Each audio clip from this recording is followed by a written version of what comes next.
Comment contenir l'information pour éviter une déroute astrale? Sujet d'une lectrice. Lorsque je roulais en voiture l'autre jour, j'ai pris conscience à quel point l'astral avait un boulevard pour dérouter une personne en éveil de conscience dans le fait de contenir l'information dans son mental. Je me suis rendu compte à ce moment-là à quel point c'était important, mais aussi de la faille béante que cela représentait dans ma psyché. Je pourrais par exemple faire référence à ta situation avec ta venue en France dont tu parles maintenant depuis plusieurs années. Dans mon cas, ce sont des visions que j'ai eues sur ma mort consciente vibratoire, sur le double qui s'adresse à moi et me lève de mon cercueil, sur mon plongeon dans l'inconnu, dans un monde qui s'écroule littéralement sous mes pieds. Tout ceci est du caviar pour l'astral. Par le jeu des projections passées et futures chez un être en éveil de conscience, c'est assez vertigineux. Cet aspect n'est pas si souvent évoqué dans les chroniques, et pourtant, cela m'apparaît aujourd'hui comme un sujet central. Il me semble que de la compréhension sur cet aspect de contenir l'information dans son mental et les trappes associées est fondamentale pour avancer. Question 1. À quoi correspond cette faille béante dans laquelle se complaît l'ego en mal d'information? La faille béante dans le mental de l'ego en éveil de conscience correspond à un manque d'identité psychique. Ce faisant, l'ego obéit à l'entité spirituelle parce qu'il s'identifie à elle, l'ego est magnétisé. C'est la lumière de l'entité spirituelle qui empêche l'ego de contenir l'information ou l'énergie dans son mental. De ce fait, l'entité spirituelle dérive le contenu dans le mental de l'ego en éveil de conscience pour empêcher la création d'une membrane psychique. Mais ça, l'ego ne le sait pas, par contre, l'entité spirituelle est bien au fait de cette notion. L'autre faille est l'orgueil spirituel qui pousse l'ego à déverser son contenu mental dans cette réalité alternative pour impressionner d'autres personnalités spirituelles en plus de s'enorgueillir au passage. Question 2. L'ego est-il divisé dans son mental lorsqu'il vit dans l'attente d'un passé révolu, non révélé? Tout à fait, un ego qui vit de l'attente, c'est un être qui s'est revêtu d'une personnalité. Autrement dit, l'ego n'est plus dans le présent, il est dans le passé ou dans le futur, l'ego est divisé dans son mental. Il est capital que l'ego puisse appréhender la règle de 3 dans son mental. Par exemple, l'ego qui est dans l'attente de la venue de Michel en France n'est pas présent dans son mental. Cependant, la résistance de l'attente sera brûlée au fil du temps. L'ego ne doit pas croire, il doit savoir. Cette règle horizontale comporte le passé, le présent et le futur. Le passé représente le pôle négatif, le présent représente le centre mental ou le point zéro et le futur représente le pôle positif. Lorsque l'ego vit dans l'instant présent ou est présent dans son mental, il est dissocié de l'astral. Le présent contient le passé et le futur, c'est la raison pour laquelle l'ego n'est plus harcelé par les parasites psychiques. À l'inverse, lorsque l'ego quitte sa présence dans son mental, il déploie à nouveau la règle de 3, c'est-à-dire le passé, le présent et le futur. Dès cet instant, l'ego devient vulnérable parce qu'il est soumis à l'action du pôle négatif, le passé, ou du pôle positif, le futur. C'est la valeur que l'ego met sur la pensée subtile qui fait en sorte qu'il quitte son centre mental pour s'éjecter dans une personnalité. Question 3. Peut-on parler d'orgueil spirituel lorsque l'ego exprime de l'information figée dans une affirmation? Oui, c'est le cas, l'ego n'arrive pas à contenir l'information à cause de l'orgueil spirituel qui s'est développé dans son cycle spirituel. En fait, c'est la relation avec l'entité spirituelle qui empêche l'ego de contenir cette énergie dans son mental. Pourquoi? Pour se matérialiser dans cette réalité alternative, l'entité spirituelle a besoin de rigidifier la personnalité spirituelle de l'ego en éveil de conscience. Pour ce faire, l'entité spirituelle va enorgueillir l'ego. Partant de ce fait, l'ego enorgueilli va déverser son énergie dans cette réalité alternative pour impressionner d'autres personnalités spirituelles et en faire des alliés. Dans ce cas de figure, l'ego enorgueilli travaille à son insu pour l'entité spirituelle.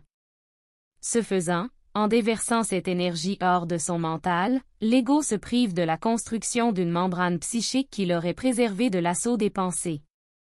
Question 4. Que se passe-t-il lorsque l'information est étalée au grand jour?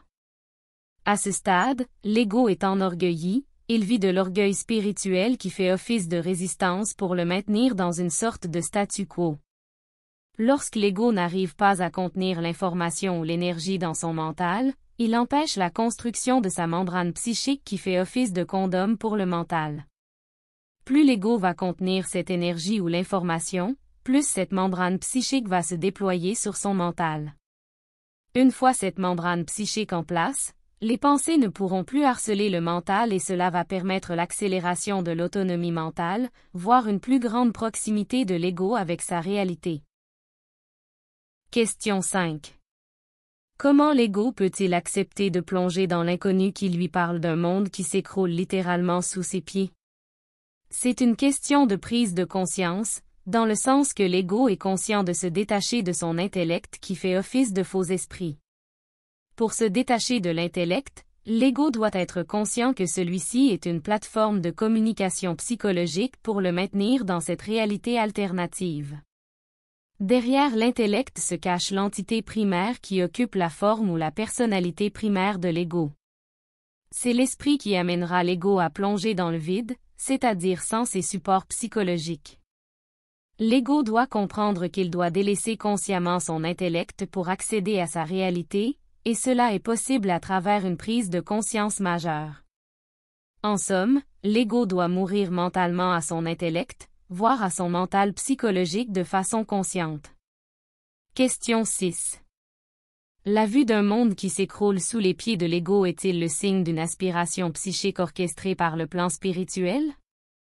Tout à fait, l'ego en éveil de conscience se fait littéralement aspirer par l'entité spirituelle qui veut le maintenir sous sa gouverne et l'empêcher de rejoindre son centre mental. C'est pour cette raison que l'entité spirituelle anesthésie l'ego avec de l'orgueil spirituel. Ce faisant, l'ego anesthésié par l'orgueil spirituel ne ressent plus sa réalité et devient l'exécutant de l'entité spirituelle dans la matière. Pour développer de l'orgueil spirituel, l'ego doit être dans une personnalité spirituelle et c'est dans la forme que l'entité spirituelle prend place et peut se mouvoir dans la matière ou dans cette réalité alternative. Question 7. Pourquoi l'ego se laisse-t-il attendrir par l'astral qui se délecte du caviar émotionnel? C'est parce que l'ego spirituel n'a pas d'identité psychique, il n'est pas dans son esprit.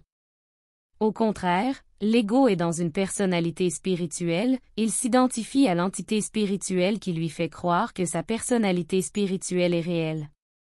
Partant de ce fait, l'ego est emprisonné dans une personnalité spirituelle et est étroitement lié à l'entité spirituelle qui habite sa forme.